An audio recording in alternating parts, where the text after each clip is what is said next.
You have reached the Geek Elite. Good luck.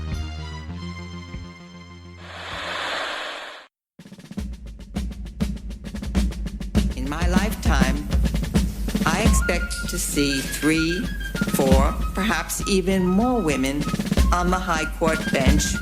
Women not shaped from the same mold, but of different complexions. Welcome back to United States of Women, Season 3, New Jersey. Jersey. I'm here with the lovely Jessica. Hello. And the voice you're listening to right now is Elizabeth. I always feel weird introducing myself. I don't know why, but I do. And this is United States of Women, the Geek Elite Media Network, women's history podcast. Actually, we're the only history podcast on the network. It's fine. Where we get to sit around and talk about women who are not so famous, but are very important to history. Yep. So, this week, Jessica, and cue for our listeners, we're going to be talking about bras. Well, that's a thing I deal with. Right? You wouldn't happen to know anything about a bra. No, not a thing. You don't ever deal with that. How familiar are you with the history of the bra? I mean, I kind of sort of know, not quite how they started, but I know, like, you know, corsets to brassiere to all these things to torture devices to no, this one actually supports you to no. Yeah, like, I kind of know that thing.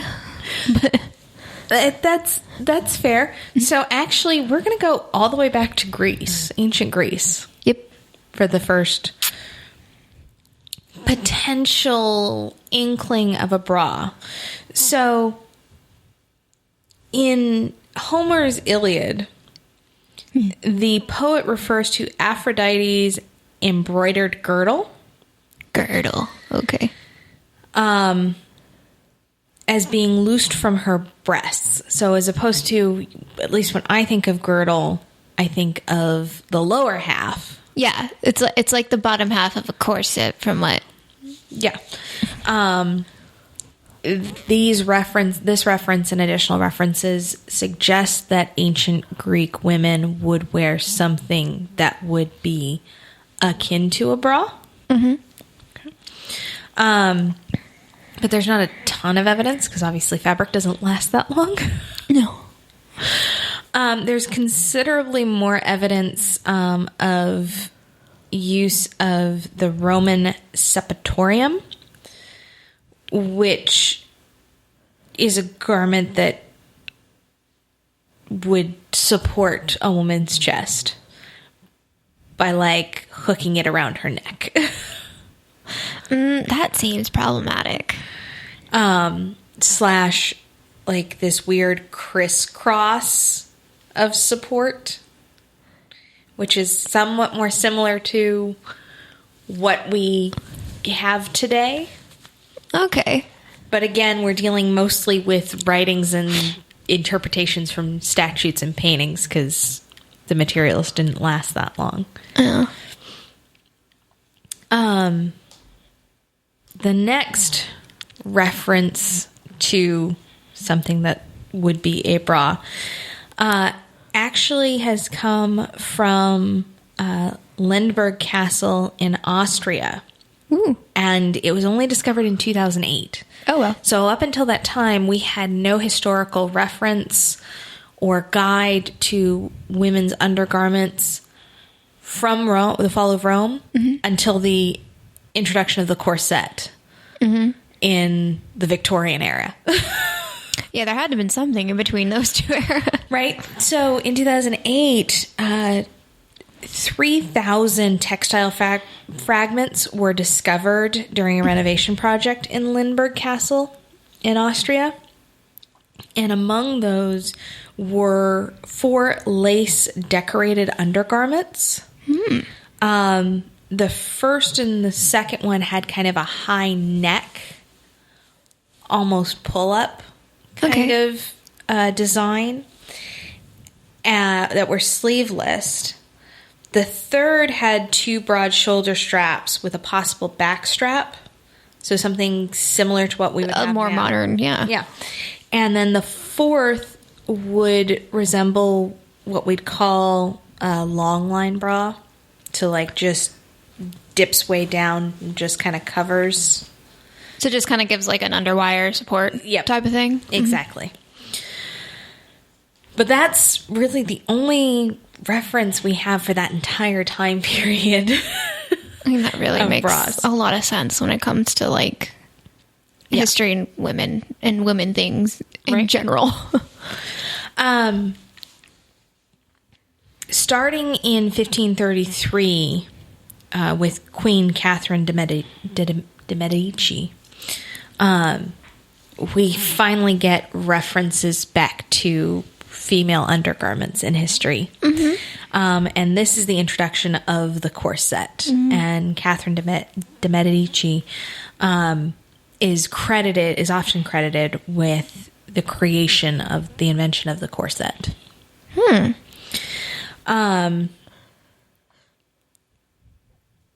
And this was, the first was, they were known as a pair of bodies, and they were made of ivory silk and enforced with whalebone or reeds if you weren't, if you ended up needing a less expensive.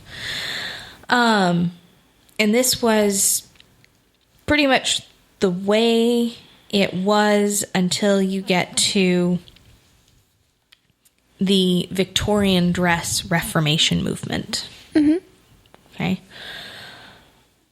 In which we move from the corset to what is now the bra. And it was it came about from a two-prong attack. The first being, as you and I have discussed before, the perception that corsets were not healthy, according to then doctors. Mostly the problem was, here we have to tighten it so tight that you can't breathe. Yeah. No, you don't have to do that. It's not actually required. You can just get one that fits. So health professionals' concerns regarding the cruel and constraining effects of the corset. And then a clothing reform movement of feminists who saw the need to get rid of the corset so women could participate more in society. Because if you can't breathe, it's really hard to speak and have your voice heard. And which, I mean, this isn't anything against the corset, because it was more actually the idea that women had to have tiny waists. Yeah. Like, it wasn't about bra support with the corset that they were bad. It was because they were literally tightening them too tight and, collapsing their lungs sometimes to look that hourglass figure, when an actual corset actually was really good for what it did in supporting you, and more importantly, supporting your heavy clothes that you could like hang your little undergarments and underskirts off of. Like, there's a good way to wear a corset. Yeah, there's a good way to wear a corset, and then there's a bad way to wear a corset. And society was like, you need to wear it the bad way, and the women were like, let's just find something better. Yeah. So from there is great dispute about who invented the modern bra. Surprise, surprise. Let me guess. Between a man and a woman. No, between like 12 men and 3 women. Oh, okay. Like, all right. Yeah.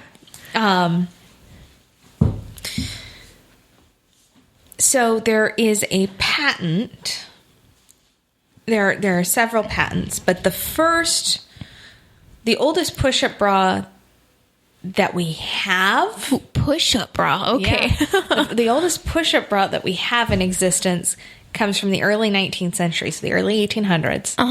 And it is currently in the Science Museum in London. Ooh. But a bra-like device was patented in 1859 by Henry S. Lesher in Brooklyn, New York. And it was designed to give a symmetrical rotundity to the wearer's breasts. It was designed to make boobies look good. Yep. Yes, instead of just supporting them. Yep. Which, quick question though. Yeah. When were women allowed to get patents? Was it around this time? Like, would the women even be able to get a patent for their invention of the bra? Of their version of the bra? Well, I'm trying to think back to the timeline in last season when we discussed the U.S. Patent Office. That's what I can't remember. So I think they could, but they didn't. It probably wasn't, like, commonplace. Exactly. Like, it's one of those, like, do I really want to deal with getting a patent as a woman and getting slammed down or doors closed? And so,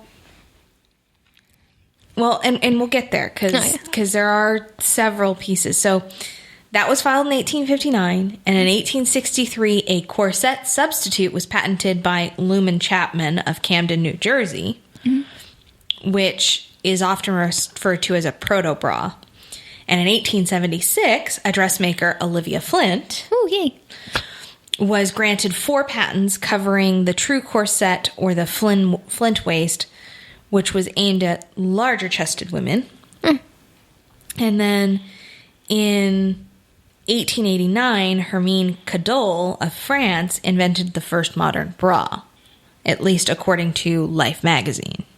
So, like, you've got all these different... Everybody's just working on it at the same time. Everybody's working on it, and all the designs are a little different, and so... Trying to find that perfect formula. Exactly. For different reasons, depending on what you think the perfect formula is, whether or not it's support and no back pain, or we want the boobie to look nice. Yes.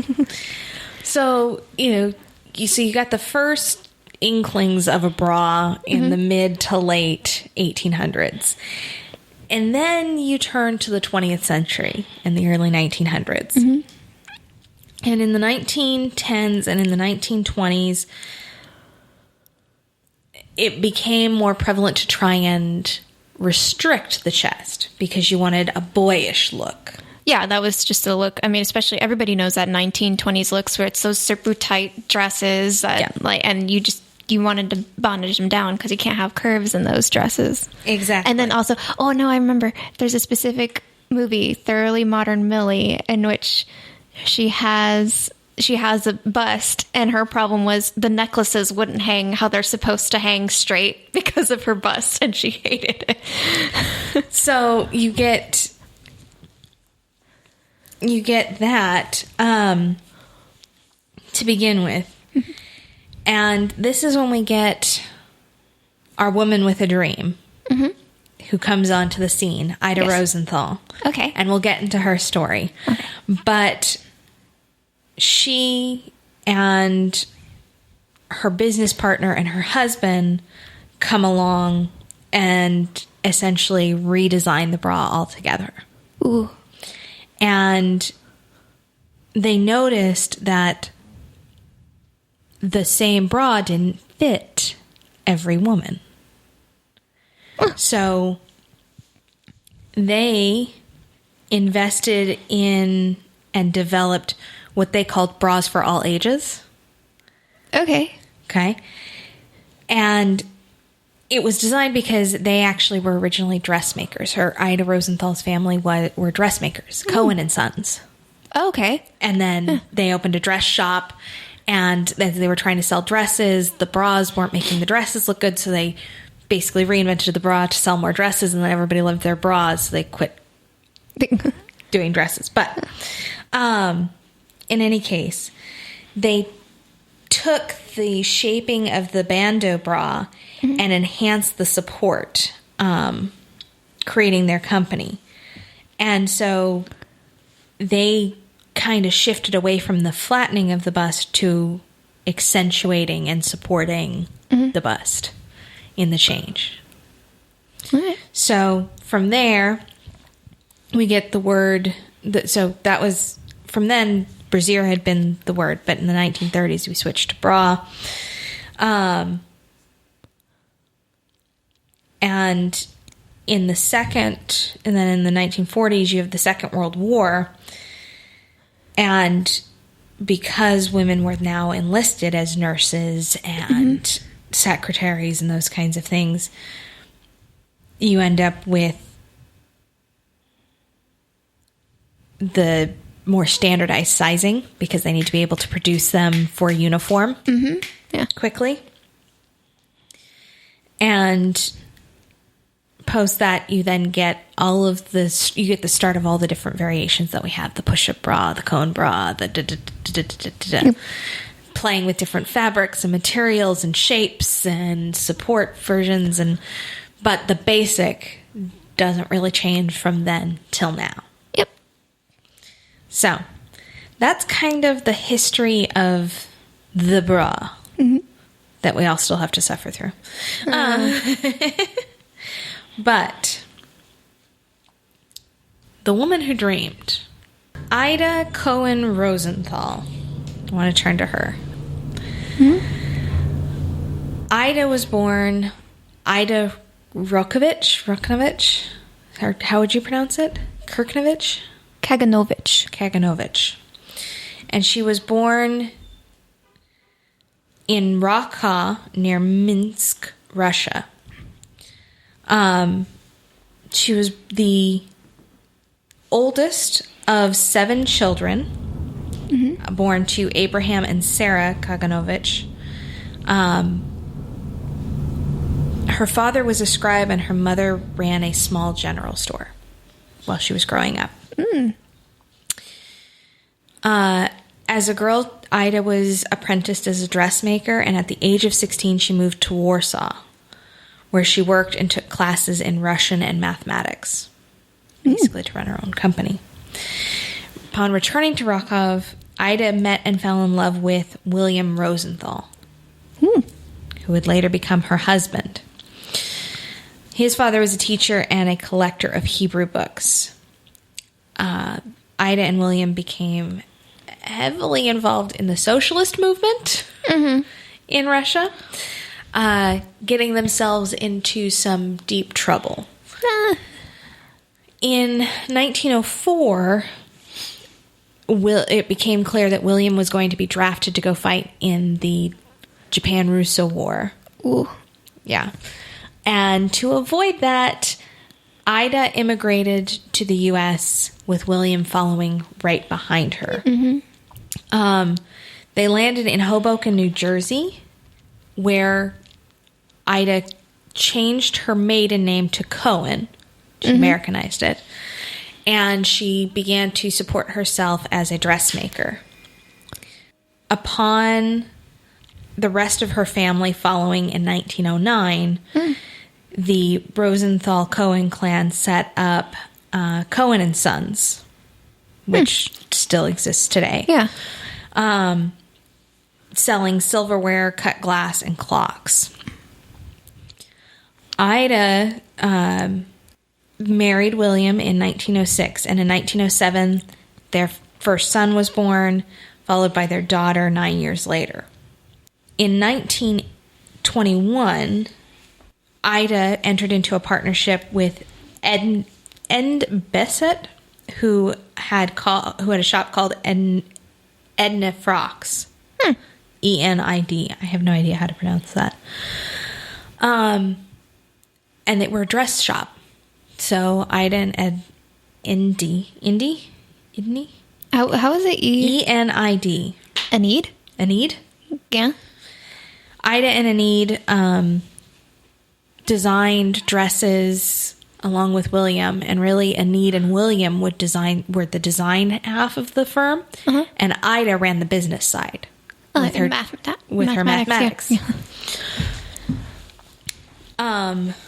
And they began to realize that the dresses were starting to change in the later part of the 1920s, and they discovered the issue with the fact that the bandeau brassiere didn't fit all of the women the same, and it made the dresses look funny. Yeah.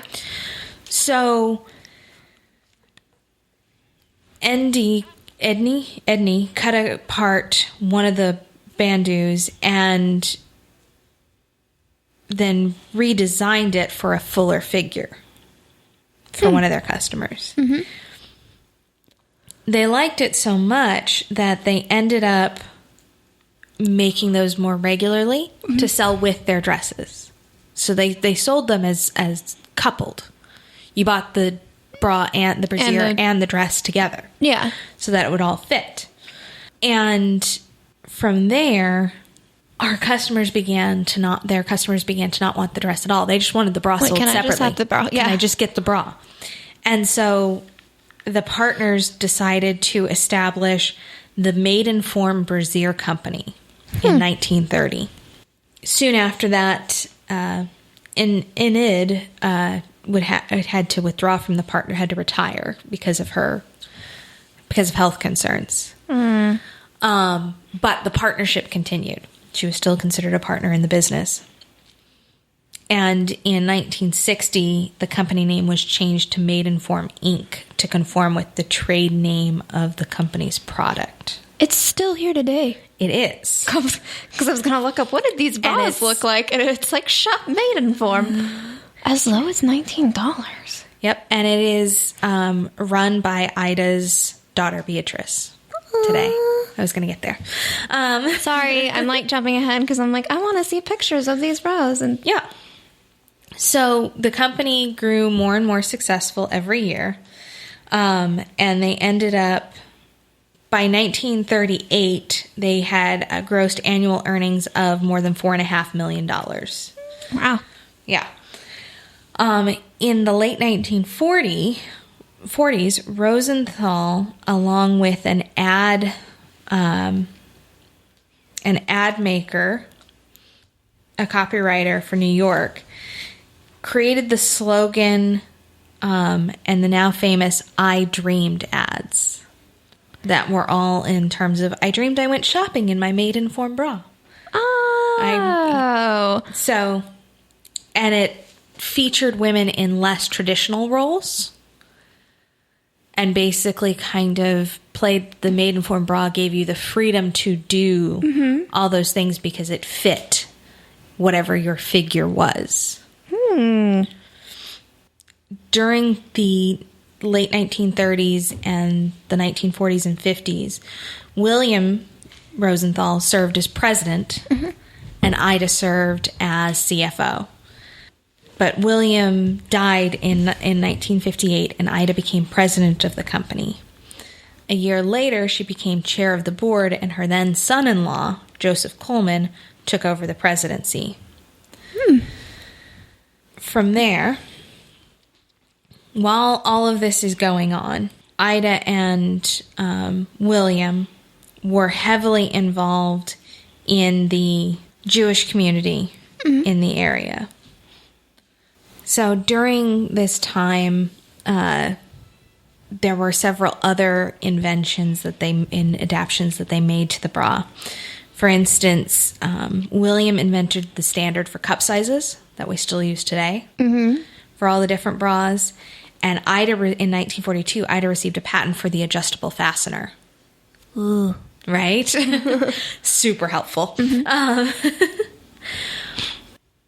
They also were heavily involved in the Jewish community in the area, including bringing over all of William's father's collections of records as a schoolteacher from Russia and donating them to establish the Rosenthal collection in the New York Public Library. Nice. Right. They continued to be heavily involved in donating to the various communities and the family in various Jewish causes such as the Anti-Defamation League and the United Jewish Appeal.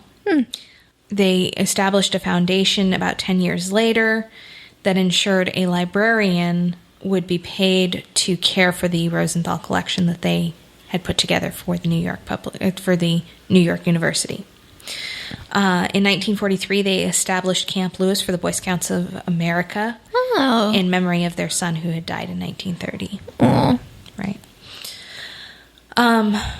After William's death in 1958, her son-in-law, Dr. Joseph Coleman, took over the presidency of the Maidenform Corporation. He then died in 1968, and Ida's daughter Beatrice Rosenthal Coleman gained control over the company. Ida had a stroke in 1966, which made her no longer... she was unable to actively run the company after that point. It just took too much out of her. And when Beatrice succeeded her husband, she then appointed Beatrice's daughter, Elizabeth Coleman, to the presidency, and she is still the president. She still runs the company today. Wow. Ida Rosenthal passed away on March 29th, 1973, in Hoboken, New Jersey, where she lived until her dying day. Oh. But that is Ida Rosenthal. The reason that we have bras that don't make me and you wear the same size. Yeah. Which is much appreciated. Yeah, that is nice. But, so that is The Woman Who Dreamed, and we'll have to figure out how to show people, our listeners, but like these are what the ads look like. And so it's just a lady like sitting in her bra and whatever bottom half, and it says things like, I dreamed I went to work in my maiden form bra, or I dreamed I went to work or went bowling and my maiden form bra was when I saw. I think my favorite is this one, and I think it's a little hard to read in this picture, but it says, I dreamed I won the election in my maiden form bra. Ooh. Or I dreamed I took the cue in my maiden form bra, and she's playing pool. I love it. Actually, right? I'm serious. I might buy one of these bras.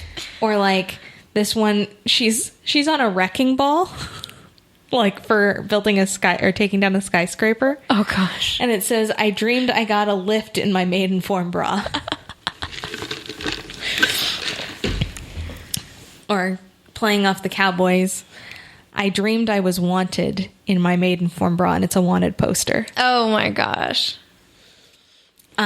So it was a highly successful ad campaign, and I think they're highly entertaining. But that is Ida Rosenthal and The Woman Who Dreamed of a Better Bra, which we all appreciate. Yeah.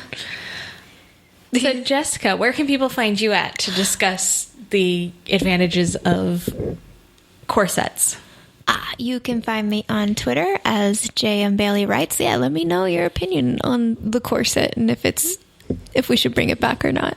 Right. And you can find me with the rest of Geek Elite Media at Geek Elite Media and our Facebook page /Geek Elite Media. Archived episodes of this podcast and other podcasts can be found at geekelitemedia.com. Please remember to rate, review, and subscribe to us on whatever podcatcher you use so that we can reach out to more listeners. But until next time, this is the United States of Women podcast, reminding you to always remember to geek out. This concludes our broadcast. Beep.